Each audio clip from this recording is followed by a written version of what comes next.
Alright, the next person up is Roxanne Powell.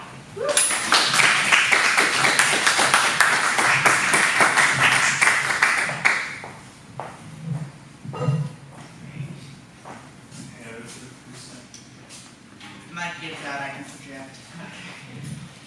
Props being a theater kid. Nice. Alright. So I'm just going to read 3 poems from my portfolio.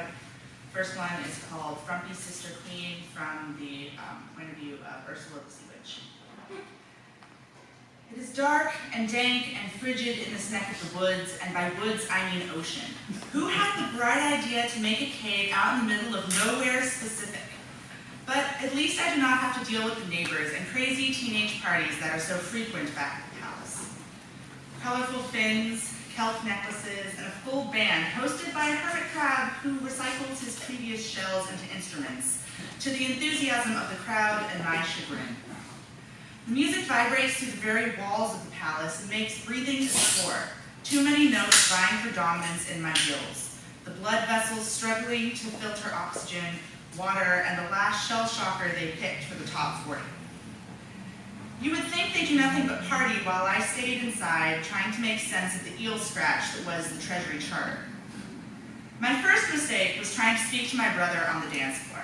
This was back when he was still a bachelor, entertaining every girl with fins while I had to take lessons on politics and financing. It sucks being a responsible sibling.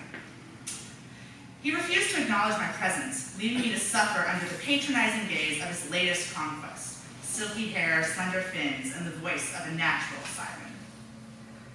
My second mistake was trying to bond with him over maps of the Great Atlantic War. Is it too much to ask for a few minutes alone with my little brother without him finding some excuse or mer-tramp to distract him? We used to get lost in the kelp forests in the summer waters and take whale rides on the backs of humpback whales to the edges of the ice caps in winter. Now all he wants to do is throw parties with enough willing participants to keep him occupied for 4 days. Whenever my memories become too strong, I hide myself away in the library. Somewhere he would never look for me now unless I was one of his more recent conquests. My last mistake was asking him to step up and take responsibility after our parents died. I had not been crowned more than a week before he rallied the people against my choices. He never could understand why I always wanted a noise curfew. It gave me a few minutes of quiet. But life is a popularity contest, and I was the frumpy sister queen who would rather read to the sea urchin orphans than throw a party.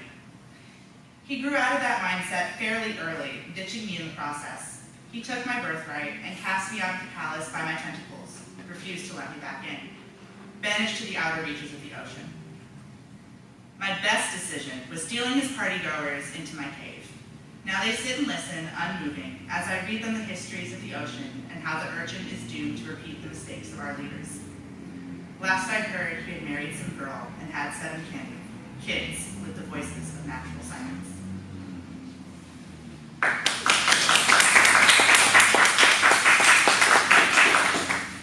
Next poem is called Still Fighting. Too many years have passed calling for the bloodshed of our enemies. Too many times I have cut down men whose only fault was following the orders of their general. But I have orders too. Not to get caught off guard, not to get killed, not to dishonor the family bloodline. Thrust, parry, crescent kick, reinforced block. The men around me fall, but I am still fighting, still wiping the sweat off my face in the moments before the next wave. Still fighting beside Yang La Wang, who catches the souls for Diu before the bodies can hit the ground.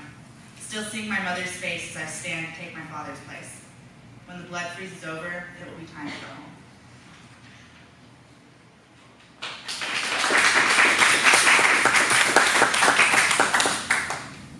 The last one is called Freedom.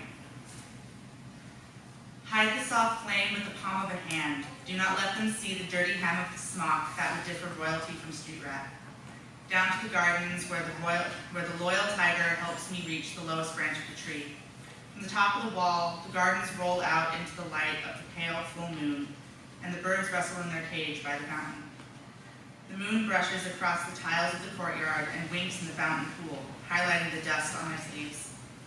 The jewels have been abandoned with the linen, and and the hair ornaments and the slippers, because I will not return to this honorable parent.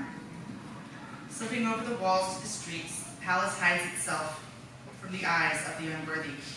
Freedom is mine, so long as I do not meet the eyes of the guards, roaming the streets, looking to buy some fresh meat with the Sultan's coin.